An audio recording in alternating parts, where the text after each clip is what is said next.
Donasi dakwah Yufid. Yuk berikan amal jariah terbaik Anda untuk dakwah dan pendidikan Islam.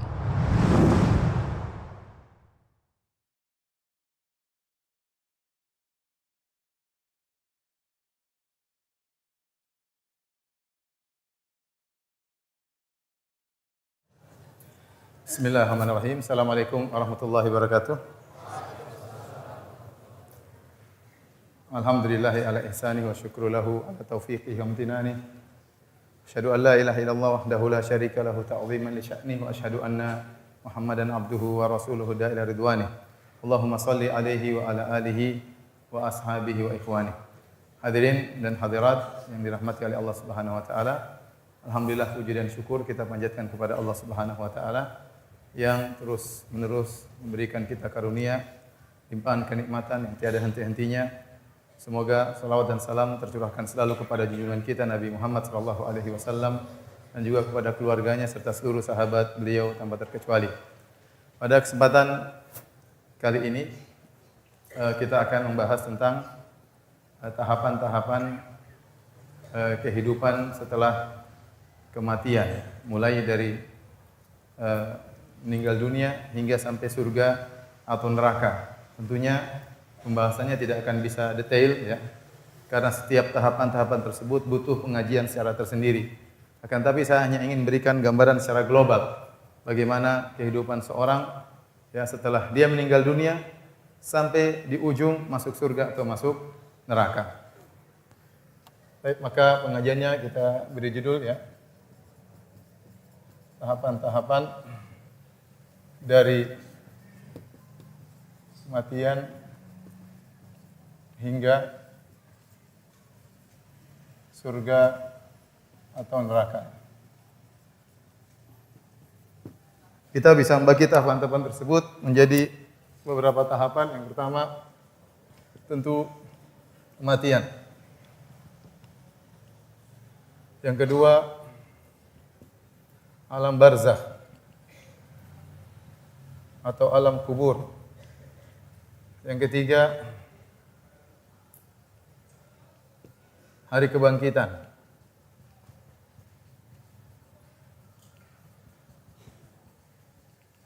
Yang keempat padang mahsyar.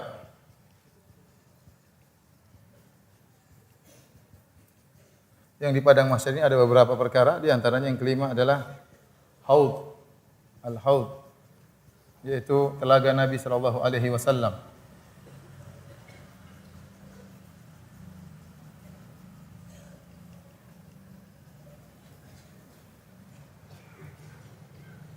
Terus yang kelima, keenam ya, al-ard, yaitu pemaparan manusia ditampakkan kepada Allah Subhanahu wa taala. Yang ketujuh, persidangan di antara hamba.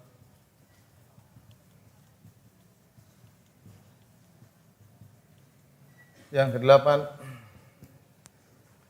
al-hisab. Kemudian yang ke-9 ya, setelah al-hisab, al-mizan. Yang ke-10 setelah al-mizan namanya zulmah, kegelapan. Kemudian yang 11 sirat. Kemudian yang ke-12 al-qantarah. Yang ke-13 surga tentunya. Di sini sirat atau neraka. Yang tidak lolos akan masuk neraka. Baik, hadirin dan hadirat yang dirahmati Allah Subhanahu wa taala, ini secara global perjalanan kehidupan manusia ya, dari mulai meninggal sampai penghujungnya surga atau neraka. Tentunya ini tidak ada dalil yang secara nas menyebutkan urutan seperti ini. Akan tapi para ulama berijtihad sehingga mereka mencoba untuk mengurutkan hal-hal tersebut. Terkadang ada perbedaan ijtihad di antara mereka, akan tapi secara global demikianlah urutan-urutan perjalanan hidup dari kematian sampai surga atau neraka. Sebelum kematian tentu namanya kehidupan. Kehidupan kita cuma sebentar ya. 60 tahun ya. Ya sampai taruhlah 90 tahun. Dan kita tahu bahwasanya umur umat Muhammad SAW antara 60 sampai 70 tahun. Kata Nabi SAW, "A'maru ummati baina 60 ila 70 wa aqalla man yajuzu dzalik." Umur umatku antara 60 sampai 70 dan hanya sedikit yang lewat dari 70 tahun. Rata-rata seorang setelah mencapai 60 sebelum 70 sudah dipanggil oleh Allah Subhanahu wa taala. Ini menjelaskan kepada kita bahwasanya kehidupan kita di dunia ini hanyalah sebentar sekali dibandingkan dengan perjalanan ya menuju surga atau neraka yang dilanjutkan dengan kehidupan yang sangat abadi. Padang mahsyar saja kata Allah fi yaumin kana miqdaruhu 50 alf sanah. Pada hari di padang mahsyar yang satu hari seperti yang ukurannya seperti 50.000 tahun. Apa bandingannya dengan hanya sekedar 60 sampai 90 tahun atau 80 tahun? Maka ini menunjukkan hidup di dunia cuma hanya sebentar. Yang perlu kita renungkan adalah kehidupan kita yang panjang ini yang tiada penghujungnya, yang merupakan kehidupan abadi. Seorang bagaimanapun dia hidup, dia akan meninggal dunia. Ya. Apalagi Allah Subhanahu Wa Taala berfirman, "Wa ja'akumun nadhir," telah datang peringatan bagi kalian. Dan di antara peringatan adalah, sebagaimana tafsir sebagian salaf, adalah uban. Ya. Barang siapa yang melihat pada dirinya sudah mulai ada uban, ketahuilah itu peringatan dari Allah Subhanahu Wa Taala. Bahwasanya dia akan dipanggil oleh Allah Subhanahu Wa Taala. Dan orang semakin tua dia merasakan kelemahan. Yang tadinya dia pandangannya tajam mulai melemah, yang tadinya pendengarannya tajam mulai melemah, yang tadi kekuatannya kuat sekarang mulai melemah. Ini adalah rahmat Allah bagi seorang manusia agar dia sadar bahwasanya dia akan menuju kepada titik nol. Dia akan kembali ya lemah dan akan meninggal dunia. Seandainya seorang selalu kuat, selalu muda, maka dia akan lupa diri, dia akan sombong. Ya. Allah Subhanahu Wa Taala berfirman, "Aina ma takunu yudrikumul maut." Dimanapun kalian berada, kalian akan dikejar oleh kematian. Walau kuntum fi burujin musyayyadah. Meskipun kau berada di tembok yang kokoh. Ya. Siapapun orangnya, apakah raja atau presiden, di tembok yang sangat kokoh, dijaga oleh pengawal yang luar biasa, bersenjata lengkap. Jika kematian datang kepadanya, tidak ada yang bisa menolak kematian tersebut. Ya. Ya. Qul innal mautal ladzi tafirruna minhu fa innahu mulaqikum. Ketahuilah bahwasanya kematian yang kalian lari darinya, maka kematian tersebut akan menemui kalian. Oleh karena seorang harus berpikir tentang kehidupannya setelah kematian. Saya ingin tanya sama hadirin. Yang umurnya lebih dari 70 tahun angkat tangan. Kemana pergi? Sudah masuk dalam tahapan berikutnya. Baik, yang umurnya di atas 60, angkat tangan. 1, 2, 3, hati-hati ya. Hati-hati ya benar. Karena umur umat Nabi 60 sampai 70. Yang di atas 70 sudah enggak ada, ya. Yang rambutnya sudah ubanan angkat tangan. Sudah. Peringatan dari Allah Subhanahu wa taala. Kematian akan datang dengan berbagai macam Allah kehendaki. Apakah dengan gempa, apakah dengan tsunami, apakah dengan sakit, ketabrak mobil, tiba-tiba kena jantung, ya. Macam-macam kematian. Dan sering kematian datang tanpa ada pemberitahuan terlebih dahulu. Oleh karena para hadirin hadirat yang Allah Subhanahu wa taala, inilah kehidupan kita yang hanya sedikit dari 60 sampai 70 tahun, ya. Kemudian kita akan masuk pada fase berikut yang disebut dengan yaumul akhir. Dan yaumul akhir dimulai dengan kematian. Ya, dimulai dengan apa? Kematian. Selesai dari kehidupan dunia. Kematian, para hadirin dan hadirat yang dirahmati oleh Allah Subhanahu wa taala, ya, yaitu dengan datangnya malaikat maut kemudian mencabut nyawa seseorang. Entah dicabut dengan cara yang keras sebagaimana nyawanya orang kafir atau dicabut dengan cara yang lembut sebagaimana nyawanya orang beriman. Kata Allah Subhanahu wa taala, "Wan nazi'ati gharqa wan nasyitati nashta." Demi malaikat-malaikat yang mencabut nyawa dengan keras, seperti besi yang jatuh di kain wol yang basah kemudian ditarik, seret susah dicari tapi akan ditarik dengan keras, yang penting bisa keluar. Itulah nyawanya orang-orang kafir, ya. Hanya saja kita tidak melihat hal tersebut, ya. Walau tara id yatawaffal ladzina kafarul malaikatu yadribuna wujuhahum adbarahum wa dhuqu adzabal hariq. Seandainya engkau bisa melihat bagaimana malaikat mencabut nyawa-nyawa orang kafir sambil mukul wajah mereka dan belakang mereka, dan malaikat berkata kepada mereka, rasakan adab yang pedih. Bisa jadi kita melihat seorang kafir meninggal dalam kondisi tenang, tapi sungguhnya nyawanya disiksa oleh malaikat. Ini perkara yang gaib. Adapun seorang yang beriman, maka nyawanya keluar dengan tenang seperti air yang keluar dari ceret dengan begitu mudahnya dan begitu lembutnya. Semoga Allah Subhanahu wa taala menganugerahkan kepada kita husnul khatimah. Kita sedang melakukan ketaatan, sedang baca Quran, sedang ibadah kepada Allah, ya. Kemudian dicabut nyawa kita oleh Allah Subhanahu wa taala. Dan jangan sampai kita sedang bermaksiat kepada Allah, tahu-tahu kita dicabut nyawa kita oleh Allah Subhanahu wa taala. Hati-hati. Ada yang sedang merampok, tahu-tahu dibunuh atau terbunuh, ya. Ada yang lagi bermaksiat, ya, lagi berzina, tahu-tahu dicabut nyawanya oleh Allah Subhanahu wa taala, ya. Ya. Dan berbagai macam orang. Ada yang lagi mabuk, tahu-tahu apa? Mati, dicabut nyawanya oleh Allah Subhanahu wa taala. Ada lagi yang melihat hal-hal yang haram, tahu-tahu dicabut nyawanya oleh Allah Subhanahu wa taala. Berbagai macam sebab, ya. Maka jangan sampai seorang meninggal dalam kondisi su'ul khatimah. Dia berhati-hati, minta kepada Allah Subhanahu wa taala. Ya. Ibu-ibu juga demikian. Jangan lagi ngomel-ngomel suami, tahu-tahu mati. Itu husnul khatimah atau su'ul khatimah? Bahaya. Baik. Kita lanjutkan kematian. Semua orang tidak akan bisa menghindari kematian ini. Siapapun orangnya, ya, siapapun orangnya akan meninggal dunia. Setelah itu dia akan masuk dalam namanya alam barzakh. Alam barzakh dalam bahasa Arab artinya perantara. Ya, perantara antara alam dunia dengan alam akhirat. Dia termasuk di alam akhirat, tetapi maksudnya antara alam dunia dengan alam setelah hari kebangkitan, ya. Dan dinamakan dengan alam kubur karena kebanyakan orang meninggal dunia dikubur. Padahal siapapun orang yang meninggal dunia, meskipun tidak dikubur, maka dia sudah masuk dalam alam barzakh. Dan dalil yang paling kuat akan hal ini adalah kisah Fir'aun. Fir'aun dan bala tentaranya masuk dalam laut merah, bahkan bala tentaranya tidak terkubur, bahkan jasad Fir'aun diselamatkan. Al-yauma nunajjika bi badinika litakuna liman khalfaka ayah. Pada hari ini kami selamatkan jasadmu hai Fir'aun, dan konon jasadnya kemudian dimumi. Meskipun jasad mereka selamat, tidak dikubur, mereka sekarang sedang disiksa oleh Allah dalam siksa kubur. Kata Allah Subhanahu wa taala, "An-naru yu'raduna 'alaiha ghuduwan wa 'ashiyya wa yauma taqumu sa'atu adkhilu ala fir'auna asyaddal adab." Maka neraka dipaparkan kepada mereka pagi hari dan petang hari, yaitu di alam barzakh. Kemudian pada hari kiamat dikatakanlah, "Wahai pengikut Fir'aun, masuklah kalian kepada adab yang lebih pedih."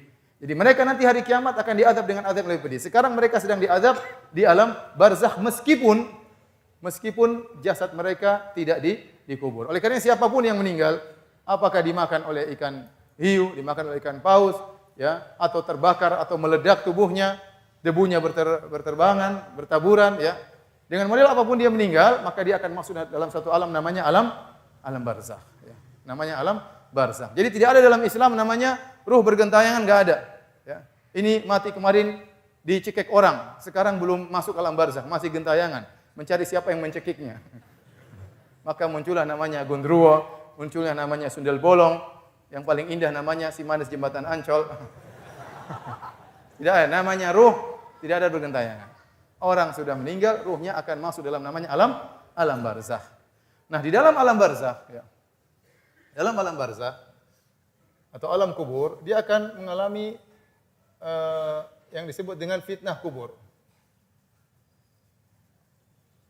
Yang dari fitnah kubur ini, kalau dia gagal atau berhasil, maka dia akan mendapatkan namanya nikmat kubur atau azab kubur. Yang dimaksud dengan fitnah kubur, yaitu pertanyaan malaikat Munkar dan Nakir. Fitnah artinya ujian, pertanyaan. Ya. Semua orang akan ditanya oleh malaikat Munkar dan Nakir, kecuali orang yang mati syahid. Kafa bi barakatis suyuf fitnah. Ya. Sungguh cukup bagi mereka kilatan-kilatan pedang yang mereka hadapi tatkala jihad itu sebagai fitnah. Sehingga tatkala mereka masuk kuburan tidak perlu lagi ditanya oleh malaikat Munkar dan Nakir. Adapun selainnya kaum mukminin secara umum akan ditanya oleh malaikat Munkar dan Nakir.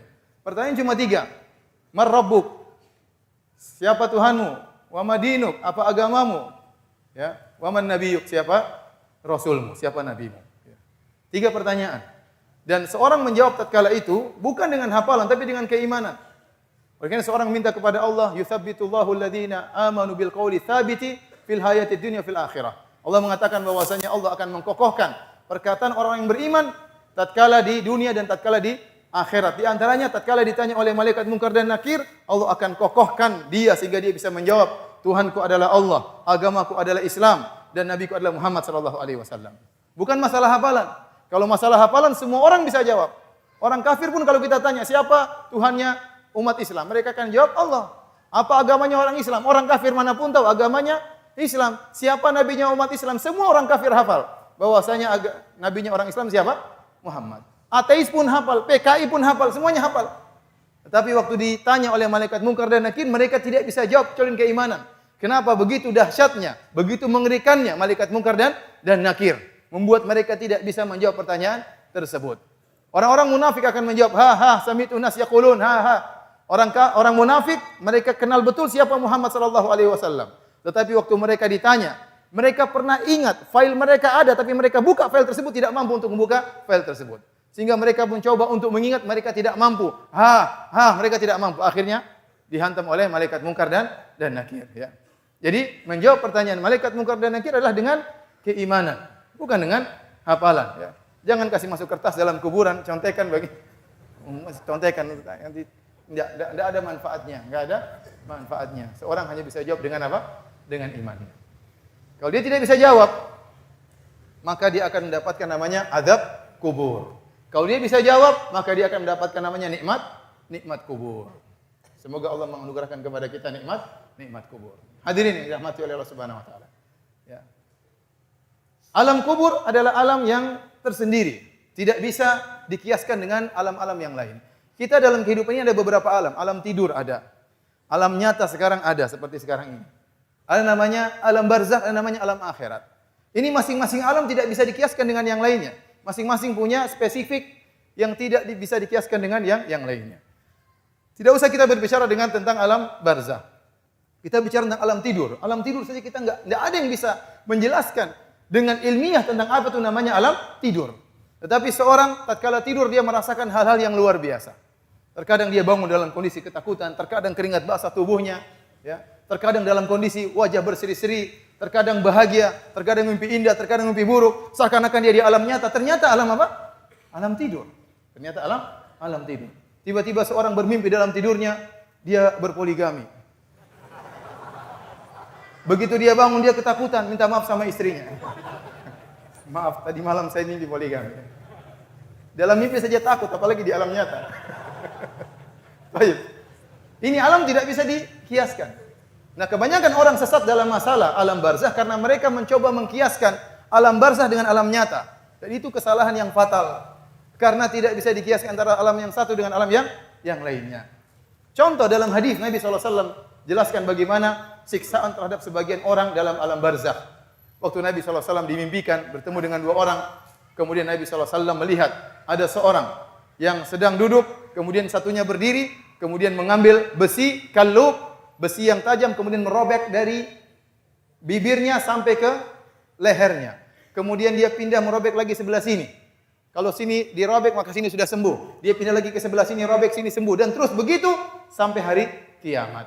Sampai hari kiamat. Berarti itu alam barzakh. Karena hari kiamat azab yang lain lagi. Disebutkan dia disiksa sampai hari kiamat. Maka Nabi bertanya, man hadza? Siapa ini? Maka dikatakan inilah orang yang dia berdusta, yakdzibu kadzbah, dia berdusta satu dusta saja. Fatablugul afaq. Maka kedustaan ini akhirnya sampai ke sepenjuru dunia. Satu dusta saja membuat dia bisa diadab di alam barzakh dengan azab yang sedemikian mengerikan. Ya. Kalau zaman dahulu orang mau dusta susah. Ya, sarana komunikasi tidak ada, media sosial tidak ada. Seorang berdusta dia harus sewa orang untuk naik kuda, bohong ke sana, bohong ke sini supaya bisa tersebar kedustaannya di seluruh alam semesta. Kalau sekarang orang mau dusta tersebar ke alam semesta gampang. Tinggal bikin pernyataan, tinggal berita palsu, kemudian enter, masuk ke media sosial, tersebar di seluruh alam semesta. Kemudian dia diadab oleh Allah dengan adab seperti ini. Waliyadzubillah. Maka seorang hati-hati. Di zaman modern sekarang ini, jangan sampai dia sembarang berdusta. Kalau dia sengaja berdusta, kemudian disebarkan, dibaca di seluruh penjuru dunia, maka dia terancam dengan adab yang sangat pedih. Contohnya lagi Nabi SAW melihat ada seorang yang tidur bersandar di atas lehernya, kemudian yang satu berdiri mengambil batu, melemparkan batu tersebut kepalanya pecah, batunya menggelinding. Orang tersebut berjalan mengambil batu, kepala yang pecah tadi normal kembali, dia lempar lagi hancur.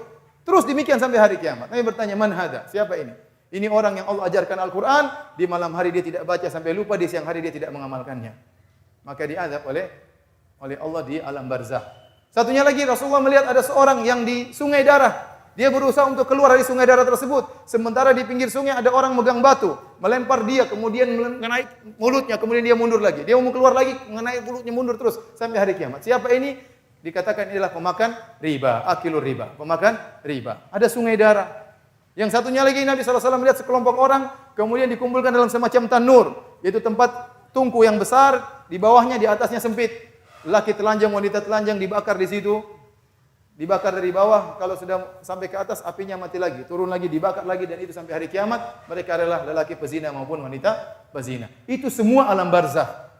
Sehingga ini dalil bahwasanya alam barzakh tidak bisa dikiaskan dengan alam dunia. Seorang mengatakan, "Ustaz, kuburan sempit bagaimana? Ada sungainya, ada ininya, ada tungkunya." Itu urusan Allah Subhanahu wa taala. Alam tersendiri yang seorang tidak boleh mengkiaskannya dengan yang lainnya. Dan saya ingatkan kepada hadirin, Ibnu Rajab Al-Hambali ya, dalam Lataiful Ma'arif, dia menyebutkan tentang faedah iktikaf. Kenapa kita perlu untuk iktikaf? Beliau menyebutkan agar seorang terbiasa untuk berkhalwat dengan Allah Subhanahu wa taala. Benar, kita berbahagia tatkala kita berkumpul dengan keluarga kita. Kita berbahagia tatkala kita berkumpul dengan sahabat-sahabat kita. Tapi latih diri kita untuk bisa berbahagia tatkala kita bersendirian bersama Allah Subhanahu wa taala. Di antaranya dengan iktikaf. Latih diri kita untuk bisa berbahagia tatkala berdua-duaan dengan Allah. Di antaranya dengan iktikaf, di antaranya baca Quran sendiri, di antaranya tatkala salat malam. Latih diri kita. Kenapa? Karena waktu kita akan banyak di alam barzakh. Tidak ada yang menemani Anda. Tidak ada teman-teman Anda menemani Anda. Anda hanya sendirian tatkala itu. Kalau Anda tidak terbiasa berbahagia dengan khalwat bersama Allah, Anda akan repot tatkala di alam barzakh. Padahal keberadaan Anda dalam alam barzakh jauh lebih lama daripada kehidupan Anda tatkala di dunia. Maka seorang melatih diri untuk berkhalwat, berbahagia tatkala dia salat malam, tatkala dia baca Al-Qur'an, ya. Agar dia terbiasa untuk berbahagia tatkala bersendirian. Karena kalau Anda sudah meninggal, enggak ada yang temani. Omong kosong, ada yang bilang, "Wahai suamiku, kita hidup sehidup semati." Itu omong kosong. Kalau istrinya meninggal, apakah suaminya mau menemani dia dalam kuburan? Tidak. Ntar lagi suaminya kawin lagi. Itu benar, itu kenyataan. Nabi SAW mengatakan, "Yatba'ul mayyit salas." Mayat akan diikuti oleh 3. Ya. Ahluhu wa maluhu wa amaluhu. Hartanya, keluarganya, dan amalnya. Fayarji al-itsnan, 2 akan kembali. Hartanya tidak akan dia bawa. Kemudian keluarganya akan meninggalkan dia. Benar, istri kita nangis-nangis waktu kita meninggal. Benar, anak kita nangis-nangis waktu kita meninggal. Tapi apakah mereka mau dikubur bersama kita? Jawabannya enggak. Jawabannya enggak. Kita akan sendirian dalam alam barzakh. Kalau kita tidak terbiasa berbahagia dengan berkhalwat dengan Allah Subhanahu wa taala, kita akan repot di alam barzakh. Maka seorang berusaha untuk melatih diri berbahagia tatkala sendirian. Buka Al-Qur'an meskipun tidak ada yang lihat. Rajulun dzakarallaha khalian fafadat ainah.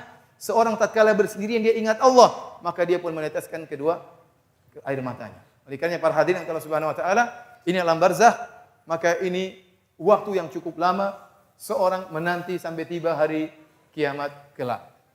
Kalau enggak dapat azab, dia akan mendapatkan nikmat dari Allah Subhanahu wa taala. Baik, kita lanjutkan. Kemudian tiba hari kebangkitan. Hari kebangkitan disebutkan ada khilaf di kalangan para ulama. Apakah ada nafkhatain atau salasa nafkhat? Apakah ada 2 kali tiupan sangkakala atau 3 kali tiupan sangkakala? Taruhlah kita katakan 3 tiupan sangkakala. Yang pertama nafkhatul ula, tiupan sangkakala pertama, ya. Tiupan pertama yang disebut dengan nafkhatul faza'.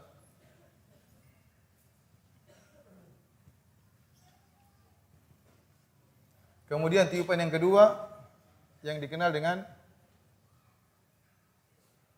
nafkhatu as-sa'q. Kemudian yang ketiga baru namanya al-ba'ats.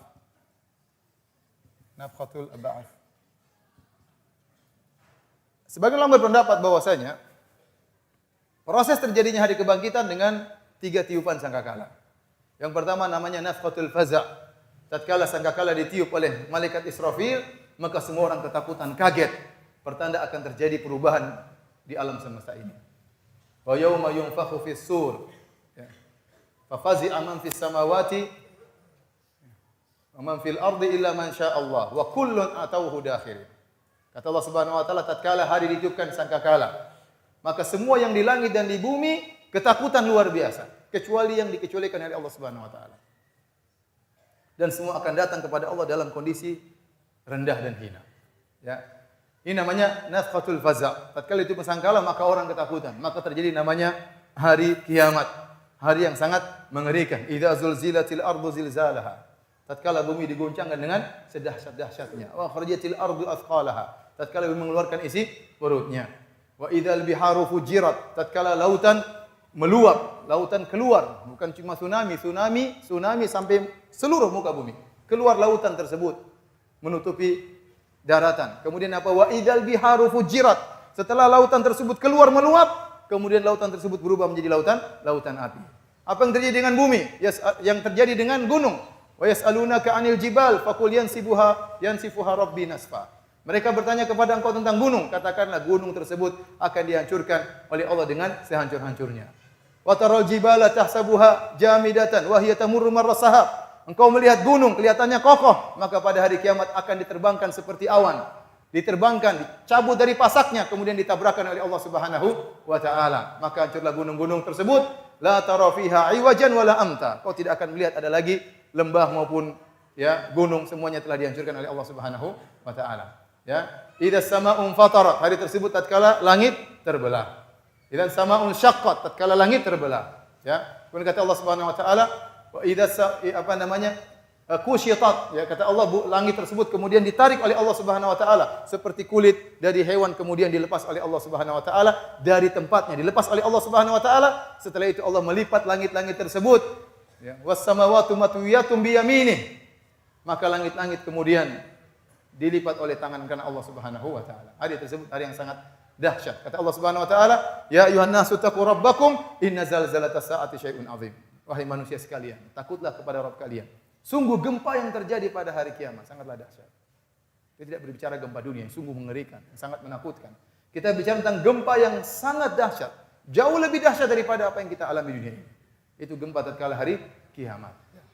Sampai kata Allah Subhanahu wa taala, "Yauma tarawunaha." Tatkala kalian melihat hari tersebut, tadhalu kullu murdi'atin amma arda'at. Wanita yang sedang menyusui anaknya tidak akan dia pedulikan dengan anaknya. Ini gambaran bagaimana seorang ibu sangat sayang kepada anaknya dan dia sedang menyusui anaknya. Namun tatkala tiba hari tersebut, dia tidak akan pedulikan anaknya. Wa taran nasa sukara wa ma hum bisukara. Engkau melihat orang berjalan seperti orang mabuk namun mereka tidak mabuk. Walakinna adzaballahi syadid. Akan tapi adab Allah sangat pedih. Itu namanya nafqatul ula, nafqatul faza', semua ketakutan. Setelah itu namanya nafqatul sa'at. Wa nufikha fis sur. Fa sa'iqa man fis samawati man fil ardi illa man syaa Allah.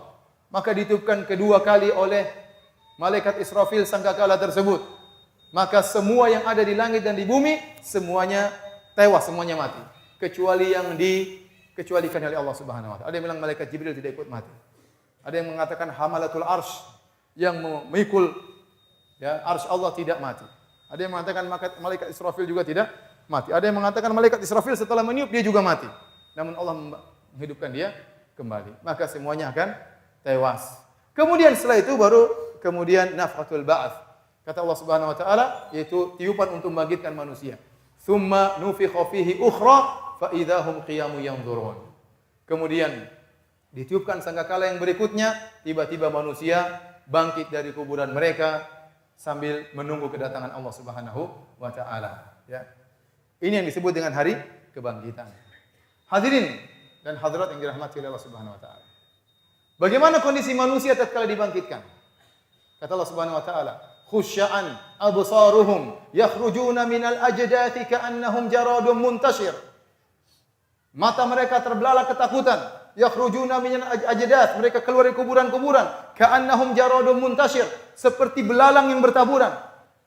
Al-Imam Al-Baghawi mengatakan hayaro, mereka bingung, bimbang mau kemana, seperti belalang yang terbang tidak ada arahnya. Mereka kaget dengan kondisi tersebut. Tiba-tiba dibangkitkan matahari dengan jarak 1 mil. Mereka bingung apa yang mereka lakukan. Hari tersebut, yauma yafirul mar'u min akhi, tatkala seorang lari dari saudaranya, wa ummihi wa abi, dia akan meninggalkan ibunya dan ayahnya, wa sahibatihi wa bani, dia akan meninggalkan istrinya dan anak-anaknya. Kenapa? Seorang masing-masing sibuk dengan urusannya. Hari yang sangat mengerikan pada hari tersebut. Oleh karenanya disebutkan bagaimana Nabi sallallahu alaihi wasallam mengatakan mereka dibangkitkan dalam kondisi tidak berpakaian. Kata Nabi sallallahu alaihi wasallam, yuhsyarun nasu yaumal qiyamati hufatan uratan gurlan buhman. Manusia akan dibangkitkan pada hari kiamat kelak dalam kondisi tidak memakai alas kaki, dalam kondisi tidak berpakaian, dalam kondisi belum disunat, dalam kondisi tidak bawa apa-apa, tidak ada secercah dunia yang dia bawa. Kata Nabi sallallahu alaihi wasallam, "Kama bada'na awwala khalqin nu'iduh." Demikianlah sebagaimana kami mulai penciptaan, kami akan ulangi lagi. Sebagaimana seorang anak lahir di atas muka bumi ini dari perut ibunya, tidak berpakaian, tidak beralas kaki, tidak ada harta yang dia bawa, demikian juga tatkala dibangkitkan pada hari kiamat. Jangankan dibangkitkan pada hari kiamat. Tatkala seorang dikubur, apa yang dia bawa? Tidak ada yang dia bawa. Harta yang dia kumpulkan selama ini, rumah yang dia miliki, harta yang sangat banyak yang dia miliki, tidak ada yang dia bawa ke dalam kuburan. Sampai-sampai kalau orang meninggal di Arab Saudi, meskipun dia kaya raya, meskipun dia punya hotel, meskipun dia punya kebun-kebun yang banyak, kalau dia meninggal dunia, tidak ada harta yang dia bawa untuk dirinya. Kenapa? Kain kafannya gratis, proses penyelenggaraan jenazah gratis. Dia datang masuk dalam kuburan tanpa ada sepeser dari duit yang dia kumpulkan selama ini dia bawa ke dalam kuburan. Tidak ada sedikit pun. Tidak ada sedikit pun.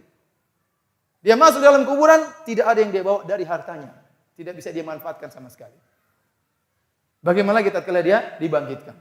Kata Nabi SAW, yuhsyarun nasu yaumal qiyamati hufatan uratan. Dibangkitkan dalam kondisi tidak beralas kaki, tidak berpakaian. Jangankan dunia yang begitu banyak, sendal saja tidak punya tatkala dibangkitkan. Jangankan sendal, pakaian dia tidak punya untuk dibangkitkan. Semua yang dia miliki dia tinggalkan. Jabatan, kehebatan, kekuasaan, semua dia tinggalkan. Dia bangkitkan dalam kondisi demikian. Tidak ada jabatan tatkala di akhirat kecuali 2, penghuni surga atau penghuni neraka. Semua jabatan ditinggalkan. Limanil mulkul yaum. Milik siapa kerajaan pada hari tersebut? Lillahil wahidil qahar. Hanya milik Allah Subhanahu wa taala. Maliki yaumiddin, yang menguasai hari pembalasan. Tidak ada yang bisa sombong pada hari tersebut dengan kekuasaannya, dengan kekayaannya. Maka manusia dibangkitkan dalam kondisi sangat mengenaskan, tidak memiliki apa-apa yang dia kumpulkan selama ini di atas muka bumi. Oleh karena para hadirin yang Allah Subhanahu wa taala. Seorang hati-hati di atas muka bumi ini. Boleh dia kumpulkan hartanya, boleh dia bersenang-senang, tapi dia harus punya simpanan untuk akhiratnya. Karena apa yang dia kumpulkan akan dia tinggalkan. Semuanya tidak ada yang dia bawa dalam kuburannya, apalagi dia bangkit dengan membawa harta tersebut, tidak sepeser pun yang akan dia bawa. Kemudian manusia akan dikumpulkan di suatu padang namanya padang mahsyar. Padang mahsyar ini ada khilaf di kalangan para ulama. Apakah dia dari bumi tersendiri, bumi yang baru atau bumi yang ada sekarang ini kemudian dimodifikasi? Ada 2 pendapat di kalangan para ulama. Allah Subhanahu wa taala berfirman, "Yauma tubaddalul ardu ghairal ardi was samawat." Hari di mana bumi diganti dengan bumi yang lain. Baik, kata Allah Subhanahu wa taala, "Yauma tubaddalul ardu ghairal ard." Tatkala bumi diganti dengan bumi yang lain. Ada yang mengatakan bumi diganti dengan bumi yang baru. Ada yang mengatakan bumi yang sekarang inilah yang kemudian dimodif oleh Allah untuk dijadikan padang mahsyar. Dan pendapat yang kedua lebih dekat kepada kebenaran. Makanya Allah berfirman, "Wa idzal ardu muddat." Tatkala bumi ditarik, didatarkan. Kemudian dalam Al-Quran juga Allah berfirman, "Yauma idzin tuhadditsu akhbaraha." Pada hari tersebut bumi akan mengabarkan tentang kabar-kabarnya. Itu dia akan bersaksi di depan Allah, si fulan melakukan ketaatan di atas saya. Si fulan salat di atas saya. Si fulan bersedekah di atas saya. Sebaliknya dia akan bersaksi, si fulan berzina di atas saya. Si fulan bermaksiat di atas saya. Sehingga bumi itu pula lah yang akan dijadikan sebagai padang mahsyar. Wallahu a'lam bishawab. Ini ada pendapat di kalangan para ulama. Kemudian manusia pun dikumpulkan di padang mahsyar, Kemudian dibangkitkan sesuai dengan model-model mereka masing-masing. Orang-orang kafir dibangkitkan dengan mengenaskan, mereka berjalan di atas wajah-wajah mereka. Dibangkitkan bukan berjalan dengan kedua kaki, tapi menjadikan wajah mereka sebagai kaki mereka. Maka waktu Nabi ditanya, "Ya Rasulullah, bagaimana mereka bisa berjalan di atas wajah mereka?" Maka Nabi sallallahu alaihi wasallam mengatakan, "Alaisa alladhi amshahu fid dunya ala rijlaihi qadiran ala an yumshiyahu ala wajhi, bukankah Allah yang membuat dia orang kafir ini waktu di dunia bisa berjalan di atas kedua kakinya, mampu untuk membuat dia tatkala di akhirat berjalan di atas wajahnya? Tentu Allah mampu. Bala. Baik. Orang-orang yang bertakwa kepada Allah Subhanahu wa taala akan dimuliakan oleh Allah Subhanahu wa taala. Allah akan nampakkan amal soleh mereka. Orang yang mati syahid akan dibangkitkan dengan tubuh yang penuh darah. Kata Nabi sallallahu alaihi wasallam, "Al-launu launun dam warihu rihul misik." Darah yang keluar berwarna darah tetapi aromanya aroma minyak kasturi. Seorang yang berpuasa akan dibangkitkan sementara mulutnya mengeluarkan bau yang sangat harum. Itulah di antara tafsiran sebagian ulama, la khulufu famis shaim atyabu indallahi min rihil misik. Sungguh bau mulut dari seorang yang berpuasa lebih harum di sisi Allah daripada minyak kasturi. Sebagian ulama mengatakan itu tatkala di hari kiamat. Jadi tersohor dia. Keluar bau harum dari mulutnya, orang tahu ini orang yang suka berpuasa.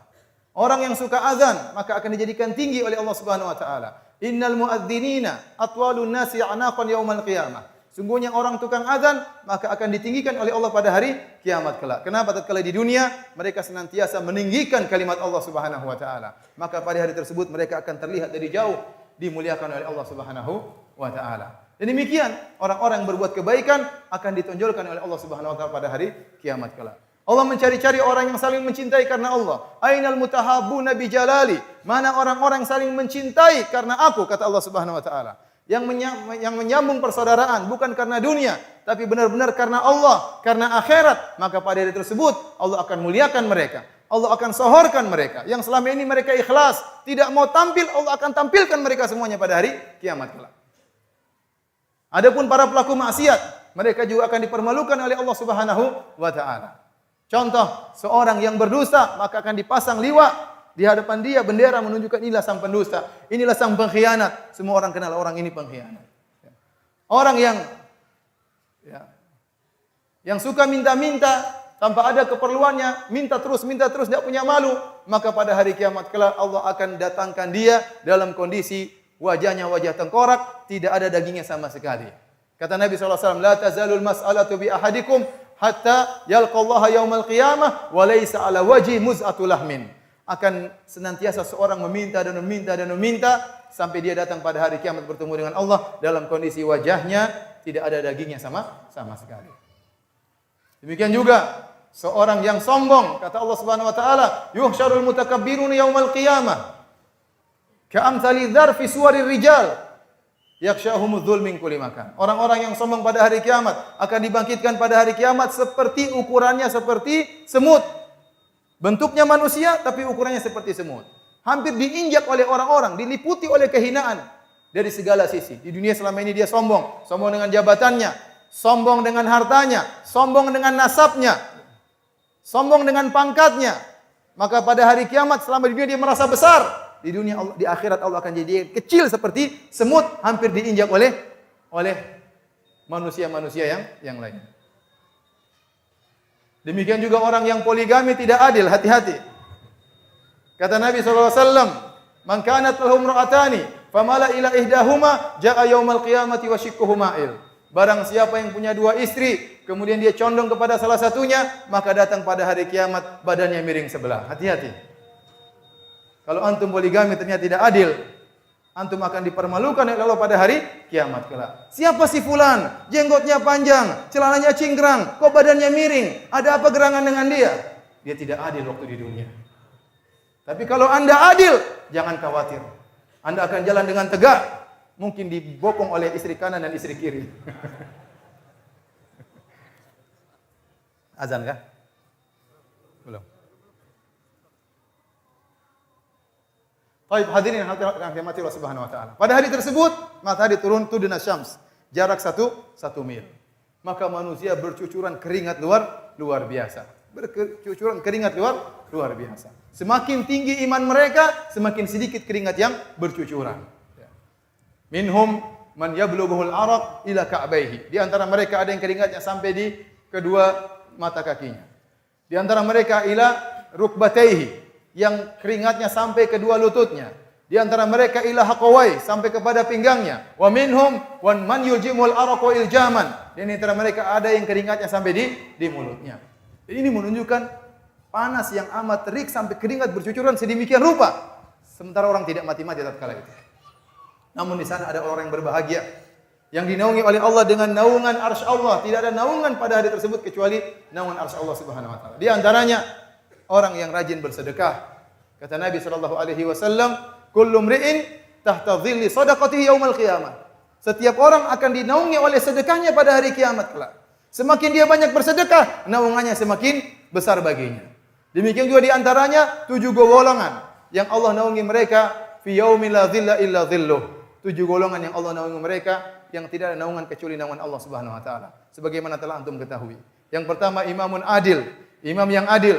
Yang kedua syabun nasya'a fi ibadatillah, anak muda yang tumbuh dalam ketaatan kepada Allah. Dia harusnya bermain-main sebagaimana teman-temannya, dia harusnya berhura-hura, dia harusnya bersenang-senang. Namun tidak, dia tinggalkan semua glamor kehidupan dunia untuk bertakwa kepada Allah. Dia ikut pengajian, jadi remaja masjid, taat kepada Allah Subhanahu wa taala padahal dia masih muda.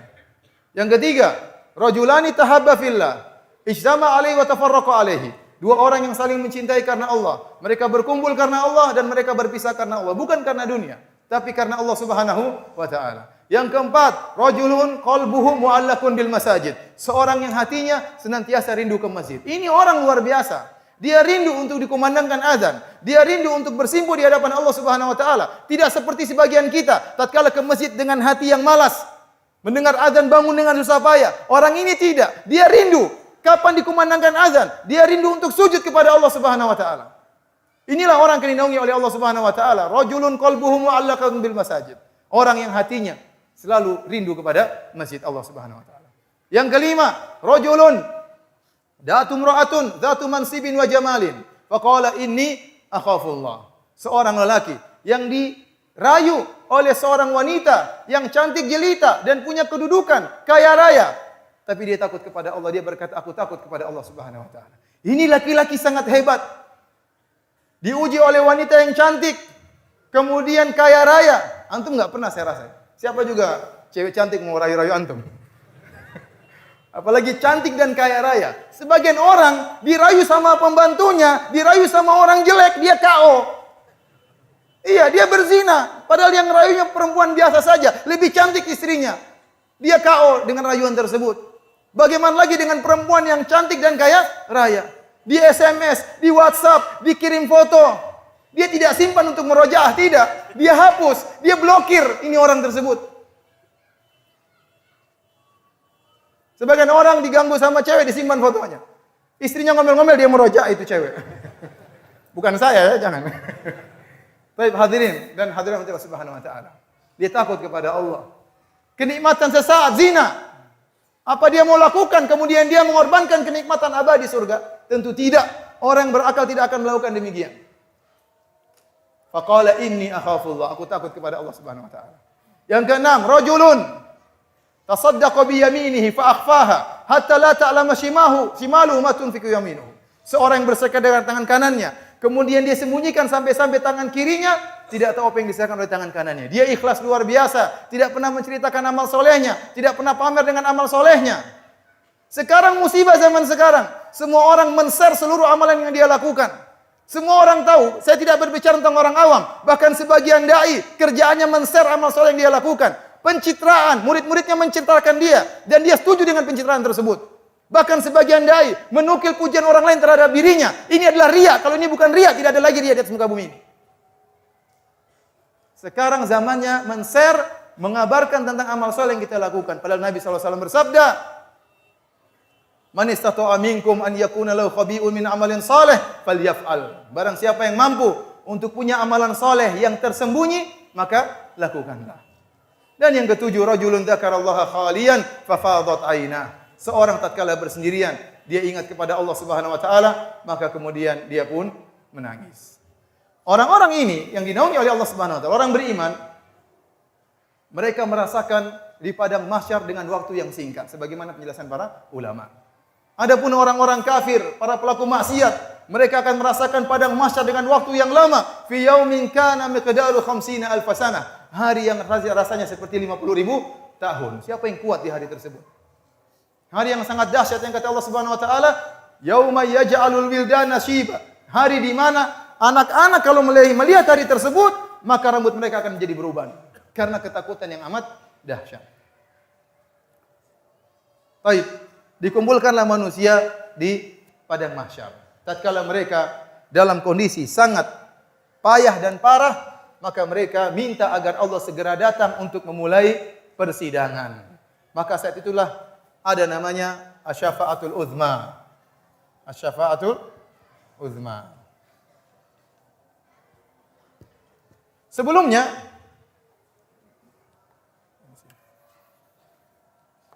di sini ada namanya syafaat al-uzma.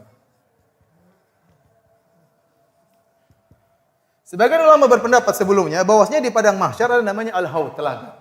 Ada yang khilaf, dua pendapat di kalangan para ulama. Jumhur ulama berpendapat bahwasanya haudun Nabi sallallahu alaihi wasallam, telaga Nabi letaknya di padang mahsyar. Sebagian ulama berpendapat bahwasanya telaga Nabi terletak setelah sirat.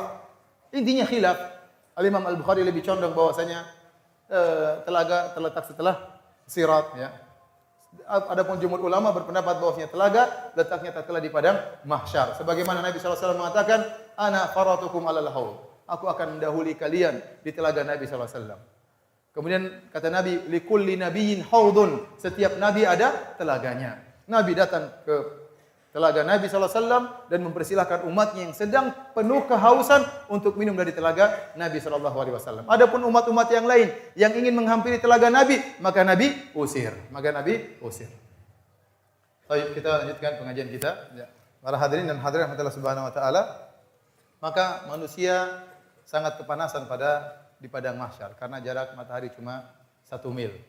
Maka mereka minta tolong kepada para anbiya, para nabi, agar memohon kepada Allah untuk memberi syafaat kepada mereka, agar mohon kepada Allah agar persidangan segera dimulai. Saya kalau kasih gambaran ibarat ada orang ingin disidang tapi ruang sidang ditutup, hakimnya enggak datang-datang, sementara di luar panas sangat terik, tunggu berjam-jam, maka berusaha gimana hakimnya segera datang agar mulai persidangan. Maka dalam kondisi payah tersebut mereka datang kepada Nabi Adam. Kemudian mereka memuji Nabi Adam, "Ya Adam, anta abul bashar, khalaqakallahu biyadayhi wa asjada laka malaikatah. Amma tara ma nahnu fi? Ala tashfa' lana 'inda rabbik?" Mereka berkata, "Wahai Adam, engkau adalah nenek moyang manusia.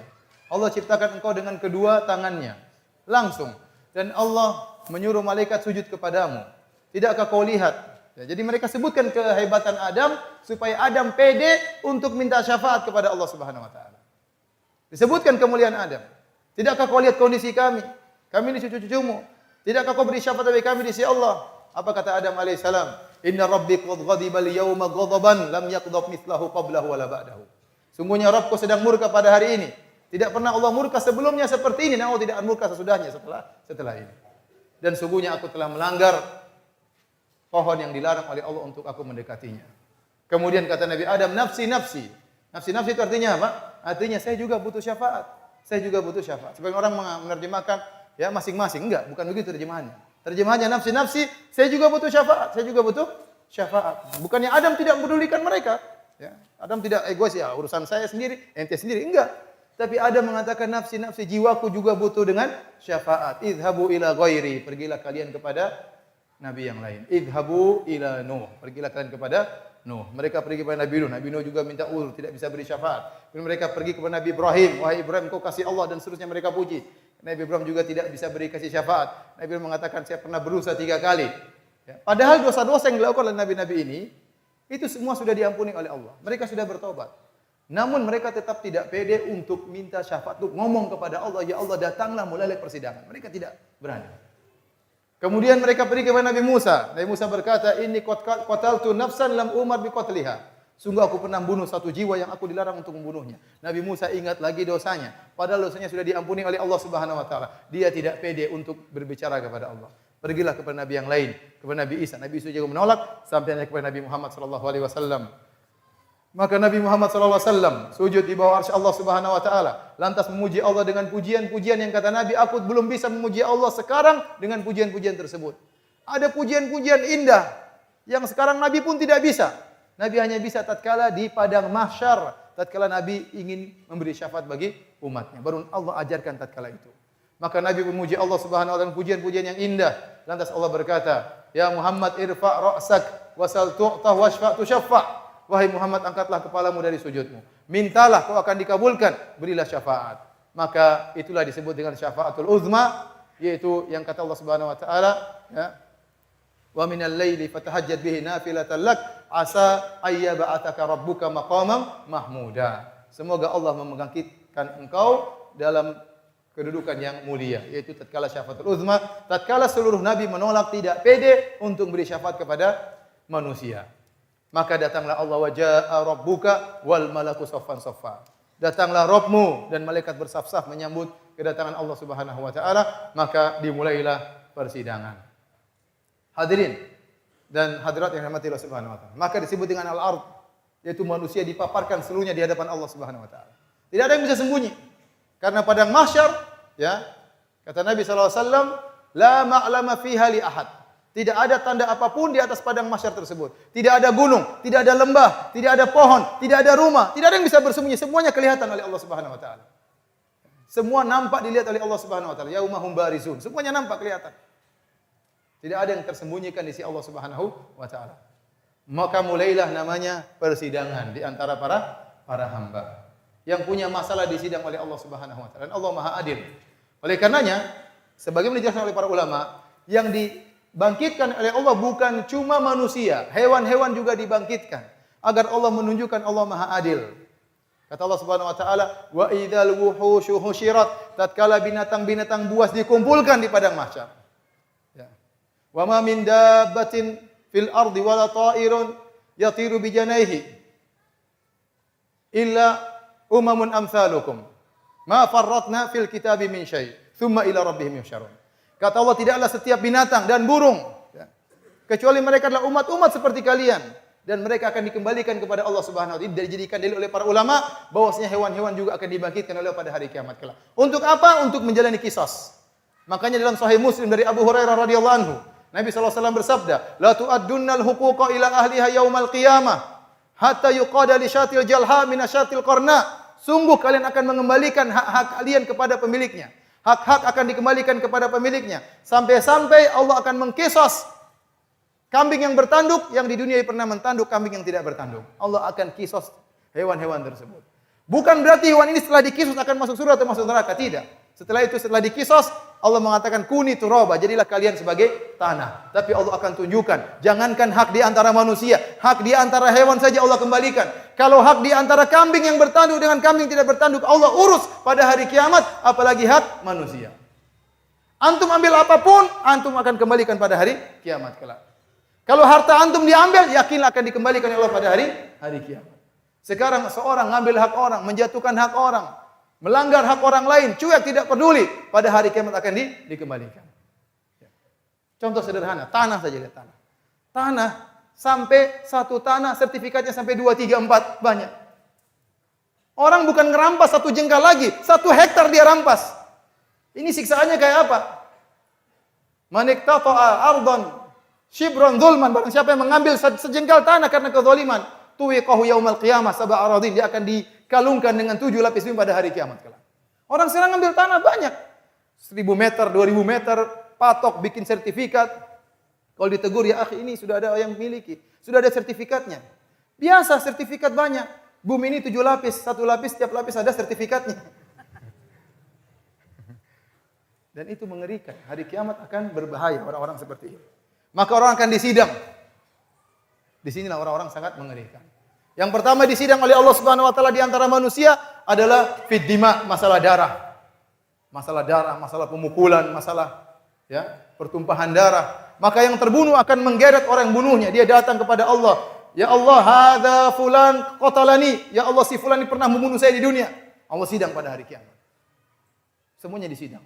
Ini si fulan ngambil harta saya. Ini si fulan menjatuhkan harga diri saya. Ini si fulan menuduh saya dengan tuduhan yang tidak-tidak. Ini si fulan berdosa atas nama saya. Dia akan tuntut di hadapan Allah Subhanahu wa taala. Kalau kambing saja Allah urus, apalagi manusia. Antum kalau harta dan martabat antum dijatuhkan, jangan sedih. Anda akan ambil pada hari kiamat. Jangan sedih. Harta kita diambil orang, jangan sedih, akan kita ambil pada hari kiamat. Tidak ada al-hukuk la tadhi', tidak ada hak yang akan hilang. Akan dikembalikan pada pemiliknya pada hari kiamat. Makanya kita tahu hadis tentang al-muflis, orang yang merugi. Kata Nabi SAW, wa ya'ti bi salatin wa siyamin wa sadaqah. Dia datang dengan bawa salat, bawa pahala puasa, dengan pahala sedekah. Wa ya'ti wa qad syatama hadza. Namun ternyata dia pernah memaki si fulan. Wa daraba hadza, dia pernah memukul si fulan. Wa safaka dama hadza, dia pernah menumpahkan darah si fulan. Wa qadhafa hadza, dia pernah menuduh si fulan tuduhan yang tidak. Wa akhadha mala hadza, dia mengambil harta si fulan. Fa yu'tu hadza min hasanati, maka kebaikannya pahalanya diambil lempar pada si fulan. Wa in faniyat hasanatu qabla an ma yuqda alaihi ukhidat min sayyi'atihim faturiyat alaihi thumma turiha finnar. Kalau ternyata belum selesai hutang-hutangnya kepada orang-orang tersebut, maka dosa orang-orang tersebut diambil, dilemparkan kepada dia, kemudian dilemparkan ke neraka jahanam. Itu namanya hari persidangan. Yang menghijang adalah Allah Subhanahu wa taala. Tidak ada lawyer yang akan bela ente. Tidak ada pengacara yang bisa bela ente. Bahkan semua kalau ente bermaksiat, kalau Anda bermaksiat, semua akan menuntut Anda. Kulit Anda akan berbicara. Kaki Anda berbicara, tangan Anda berbicara, malaikat berbicara, kitab-kitab terbuka menjadi bukti, bumi akan berbicara. Anda tidak bisa lari. Kalau sekarang Anda bisa datangkan pengacara yang hebat, Anda bisa bermain dalam masalah hukum, hari kiamat Anda tidak akan bisa melakukan demikian. Kenapa? Yang jadi hakim adalah Allah Subhanahu wa taala yang Maha mengatur atas segala sesuatu. Tapi setelah itu al-hisab. Masih kuat kah? Saya sudah capek.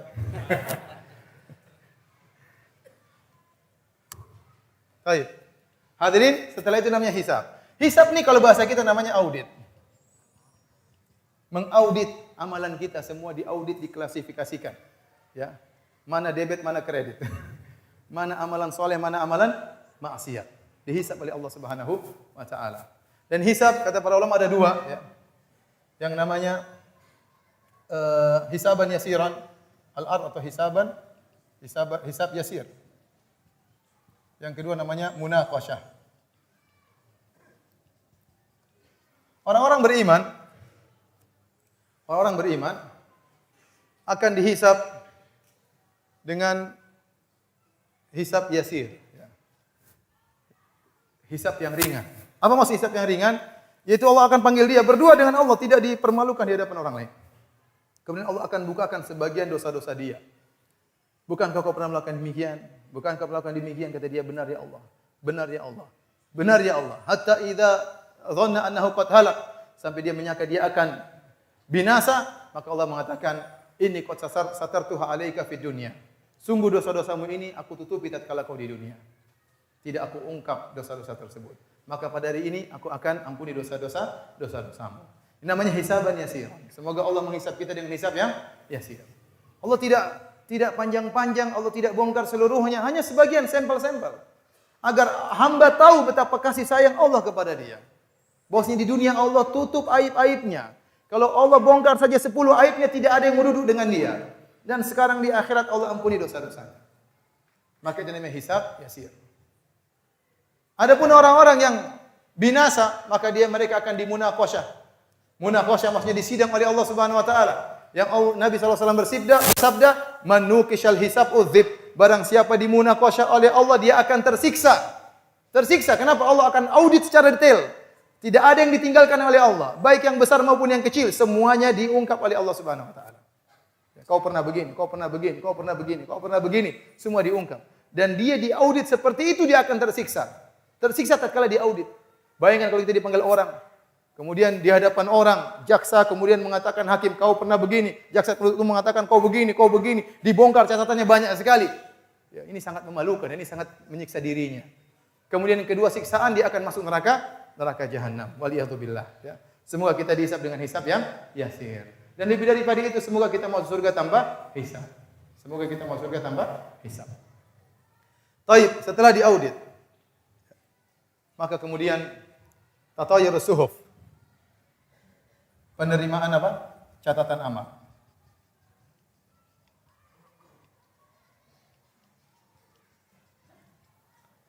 Maka datanglah kitab-kitab catatan amal diberikan kepada manusia. Di antara mereka ada yang menerima catatan amal dengan tangan kanannya. Di antara mereka ada yang menerima catatan amal dengan tangan kirinya.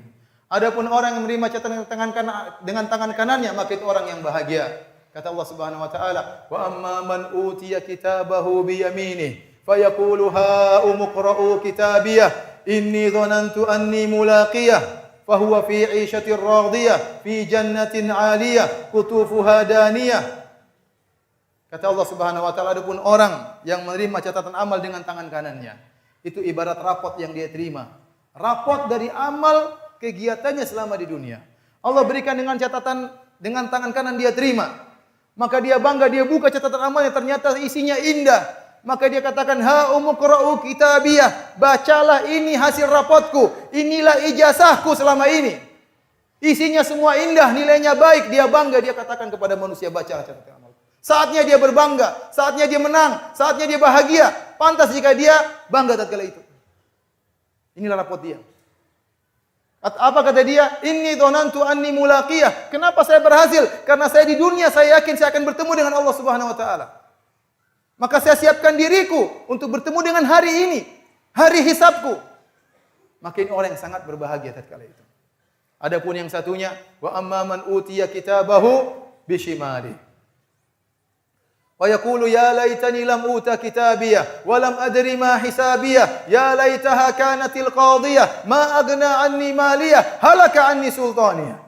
Tatkala diberikan catatan amal dengan tangan kirinya, maka dia berkata, apa ini catatan amal? Apa ini? Dia tidak mau bertemu dengan hari hisab. Lam uta kitabiyah. Kenapa? Seandainya saya tidak menerima catatan amal ini. Walam adri ma hisabiyah. Seandainya saya tidak tahu tentang hisabku. Ya laitaha kanatil qadiyah. Seandainya saya mati tatkala hari ini. Ma aghna anni maliyah. Tidak bermanfaat harta yang aku kumpulkan.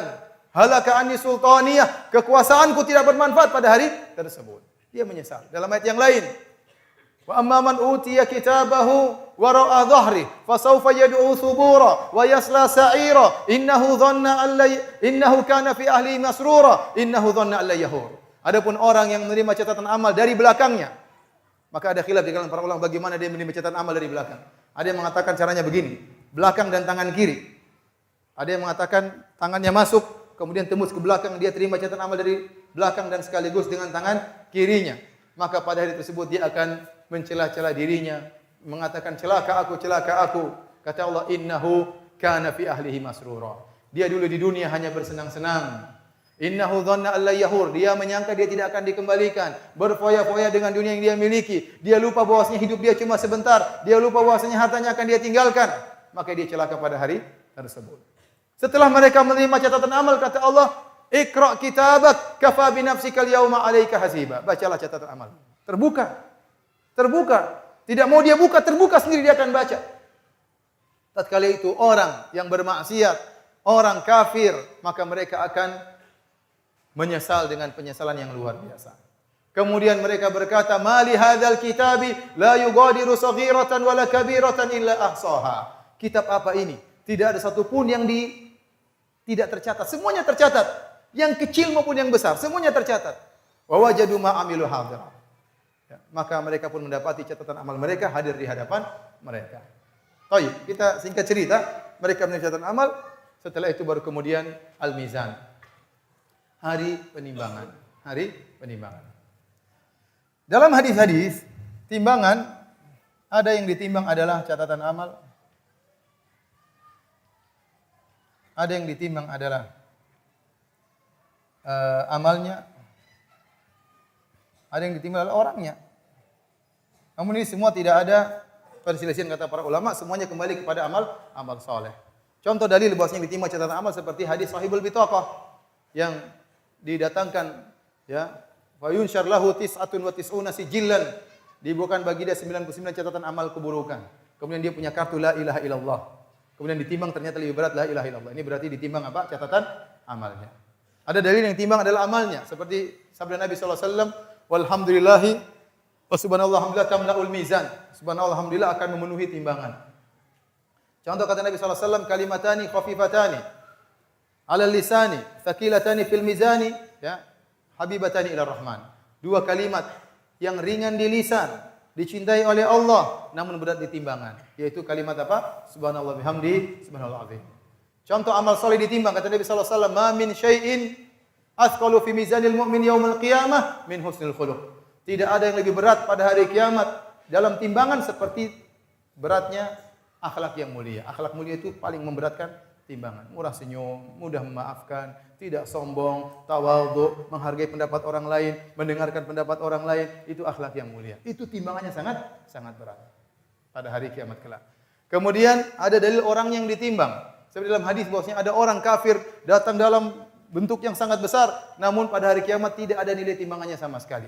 Dalam hadis yang lain ada tatkala Ibnu Mas'ud bersama para sahabat yang lain, tiba-tiba ada angin yang menerpa sarung Ibnu Mas'ud, maka terlihatlah dua betisnya yang kurus, maka para sahabat, sebagian sahabat tertawa. Nabi bertanya, "Mimma tathaqun?" Kalian tertawa karena apa? Para sahabat berkata, min dikoti saqaihi, karena kurusnya dua betisnya wahai Rasulullah. Maka Rasulullah SAW berkata, "Lahuma fil mizan yaumal qiyamah athqalu min jabal Uhud." Sungguh dua betisnya Ibnu Mas'ud yang kurus itu pada hari kiamat akan lebih berat daripada gunung Uhud. Ya.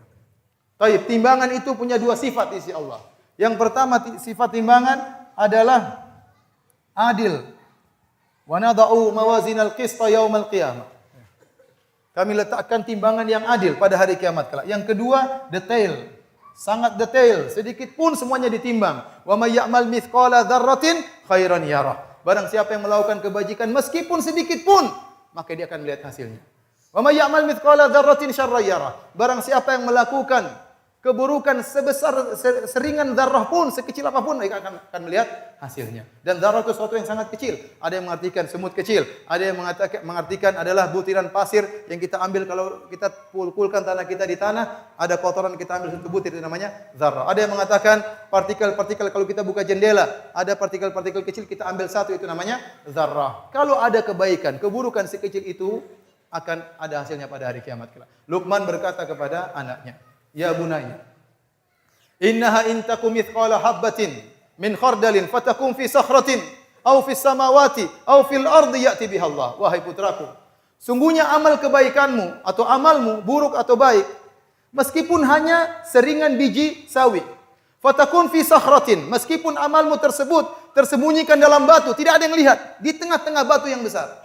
Au fis samawat, atau dibuang di luar angkasa sana, tidak ada yang lihat. Au fil ardi, atau tertanam dalam bumi yang paling dalam. Ya'ti biha Allah, Allah akan datangkan pada hari kiamat. Kalau Anda melakukan kebajikan, meskipun tidak ada yang tahu, meskipun niat yang baik dalam relung hati Anda yang paling dalam, Allah tahu dan Allah akan datangkan pada hari kiamat. Meskipun tidak ada yang tahu.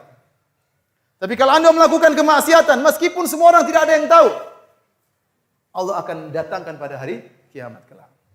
Oleh karenanya benar sabda Nabi sallallahu alaihi wasallam, "La tahqiranna minal ma'rufi syai'an walau an talqa akhaka biwajhin talib."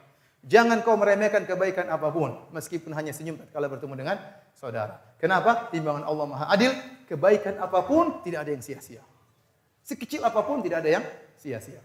Baik. Setelah itu disebutkan oleh para ulama, maka dibedakan, dikelompok-kelompokkanlah manusia. Setelah timbangan dikelompok manusia.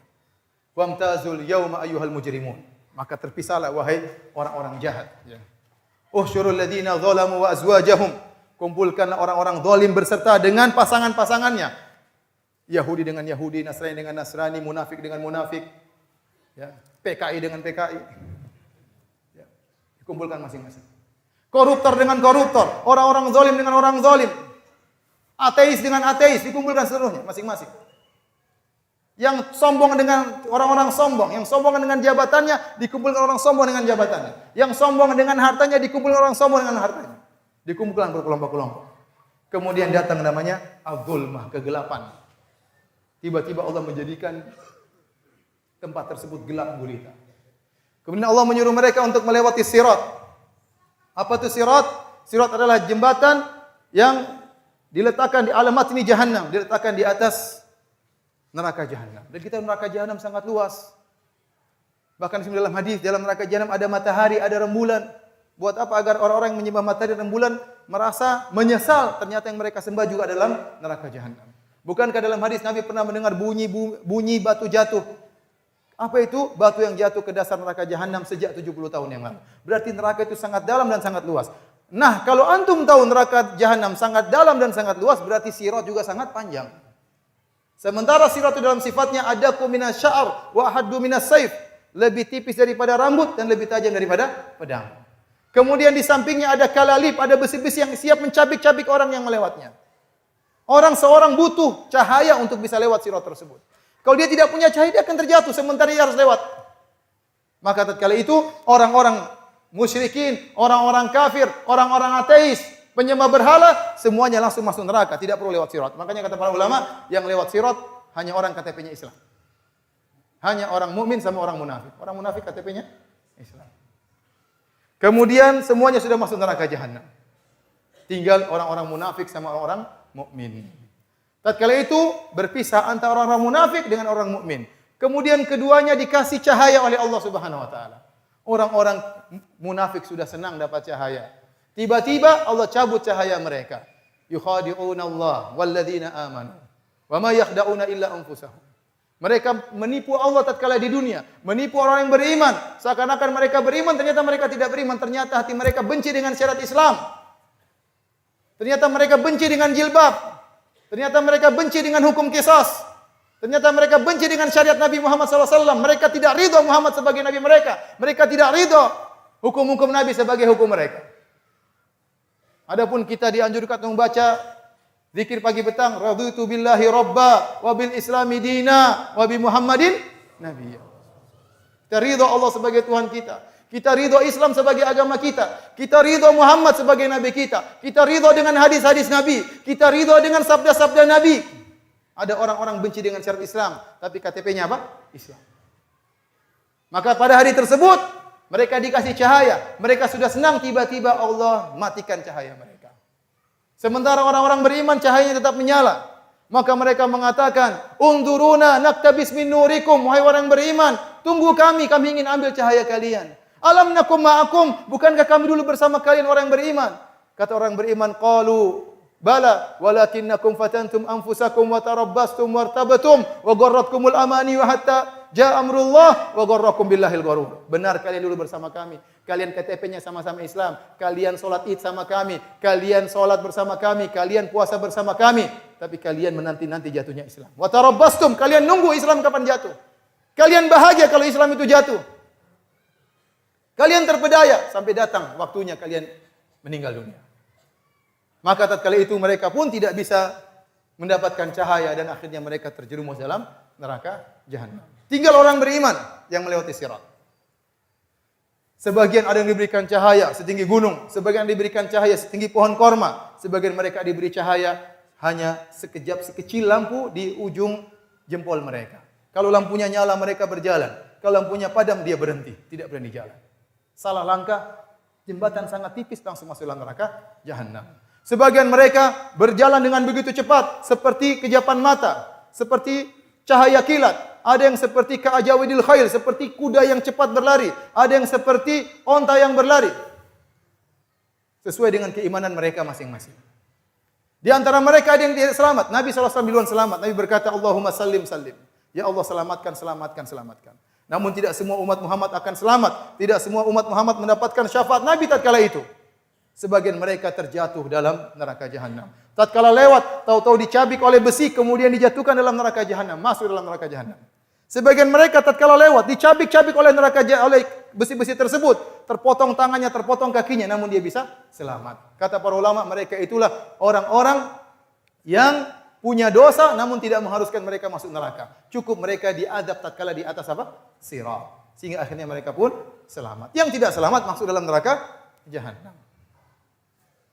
Kemudian setelah itu melewati sirat, ada namanya qantarah. Kalau kita gambarkan sederhana, misalnya ini adalah neraka, kemudian ini adalah sirat, sini tentunya surga.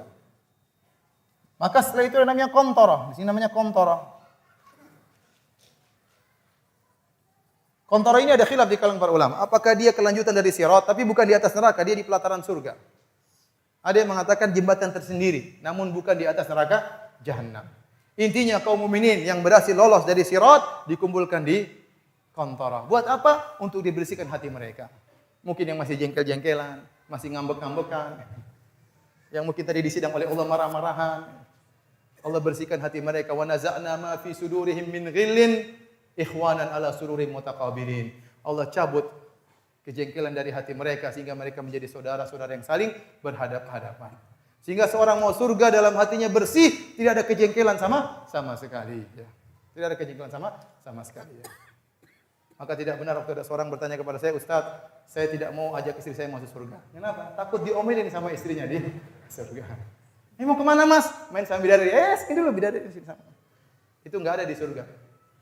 Semua istri ridha, tidak ada yang jengkel-jengkelan, kecemburuan dicabut oleh Allah Subhanahu wa taala, semua masuk dalam hati yang bersih, maka mereka pun kekal dalam surga. Di antara penghuni surga dan penghuni neraka ada namanya Ashabul A'raf. Ashabul A'raf itulah orang-orang yang setelah ditimbang ternyata kebaikannya dan keburukannya sama berat.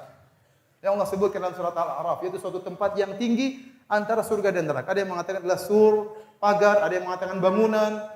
Ya, Allah berfirman, wa bainahuma hijab wa 'alal a'rafi rijalun ya'rifuna kullam bisimahum wa nadaw ashabal jannati an salamun 'alaikum lam yadkhuluha wa hum yatma'un. Dan di antara penghuni surga penghuni neraka ada Ashabul A'raf, tempat yang tinggi. Allah karena timbangan mereka dan kebaikan keburukan sama, Allah tahan mereka. Tidak tahu nasib mereka bagaimana. Tapi Allah buat mereka melihat penghuni surga. Mereka melihat penghuni surga, mereka berkata, salamun alaikum, kalian selamat. Lam yadkhuluha wa yatma'un. Mereka ingin masuk surga tapi mereka belum bisa. Wa idza surifat absaruhum tilqa ashabin nar.